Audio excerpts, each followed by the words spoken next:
The quiet hum of the night seemed to stretch on, the flickering flames casting long shadows that danced across the room.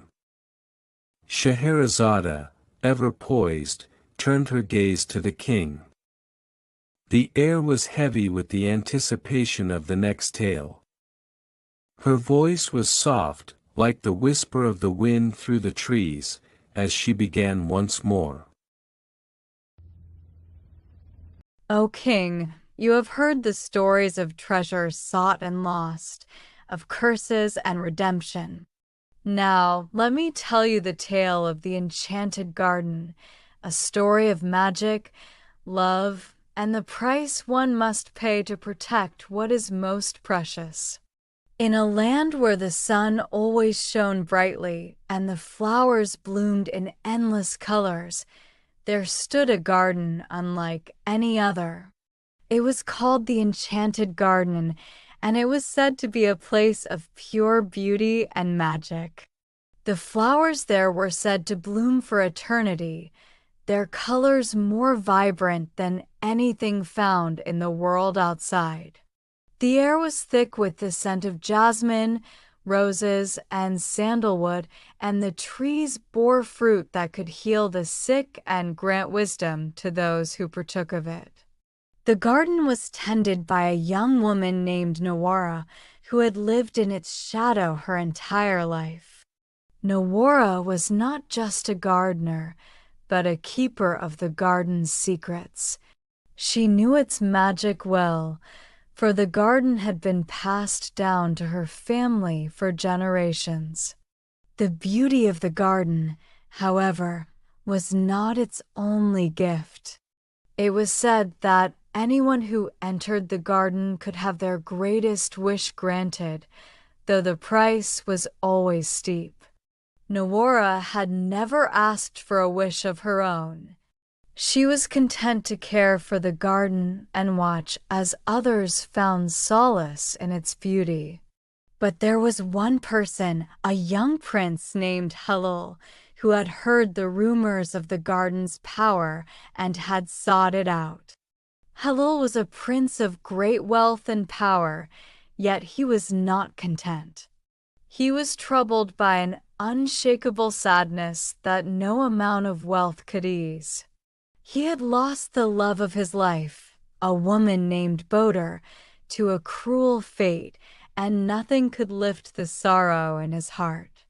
So, when he heard of the Enchanted Garden, he believed that it could grant him the one thing he truly desired, the return of Boder. One day, Halil journeyed to the garden, determined to find its entrance. He searched for days, guided only by rumors and whispers, until he finally arrived at the garden's gate. It was there that he met Nawara, who stood at the entrance, her hands gently tending to the plants that grew along the gate's intricate carvings. Nawara looked at Halil with a knowing gaze, as though she had been waiting for him. "You seek a wish, do you not?" she asked softly. Halil nodded, his heart heavy with longing. "I wish to bring Boder back to me," he said. "She was taken from me by a cruel fate, and nothing in this world can heal the wound in my heart. But I believe the garden can help me. Please, I beg of you, grant me this one wish." Nawara's eyes softened, but her voice remained calm. "The garden does not grant wishes without a price," she said. "All who seek a wish here must be willing to pay. And the price is not always what one expects." Halil, desperate and unwilling to accept anything less than his heart's desire, agreed to the terms without hesitation. "I will pay any price," he said, his voice firm and resolute. "I will do anything to bring Boder back."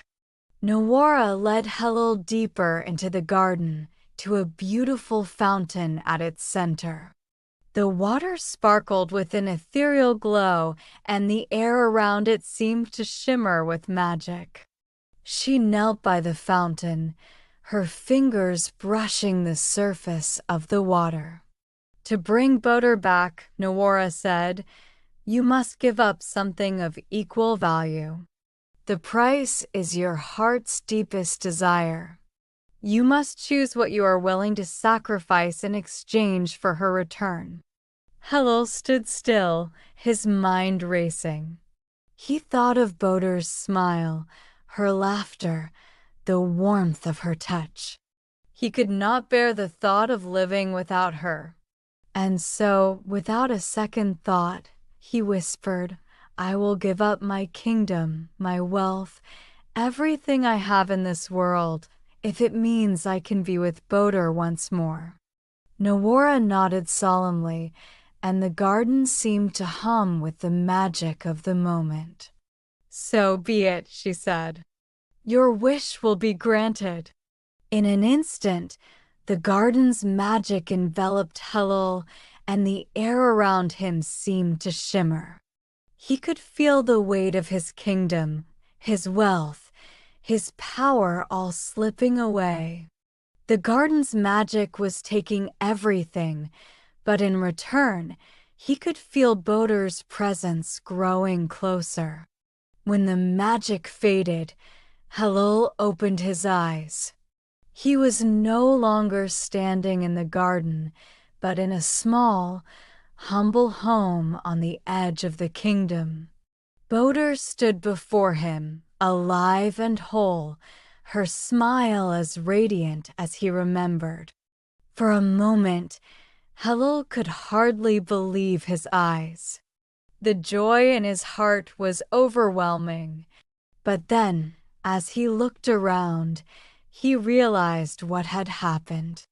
His kingdom, his wealth, his status all were gone. The life he had known was lost, and in its place was a life of simplicity and struggle. Boter, though she was there, was no longer a queen, and neither was he a prince.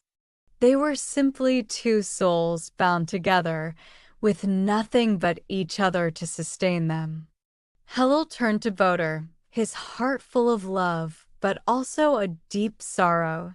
I have brought you back, he said, but I have lost everything in the process. I traded my riches, my power, my life for this moment, and I wonder if it was worth the price. Boter, looking into his eyes, placed a hand on his cheek. You did what you thought was right, she said softly. But perhaps, in the end, the greatest treasure is not what we have, but who we have beside us. And so, Helul learned the true cost of love. He had sacrificed everything for Boter's return, but in the end, he realized that the life he had chosen was richer than any wealth or power he could have possessed. Together, they built a new life, one without the magic of the garden, but full of the simple joys that come from love and companionship.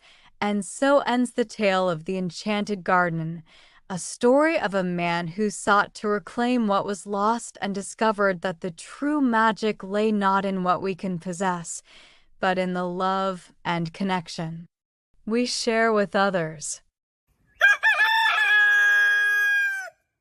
When Scheherazade heard the rooster crow, she decided to stop telling stories.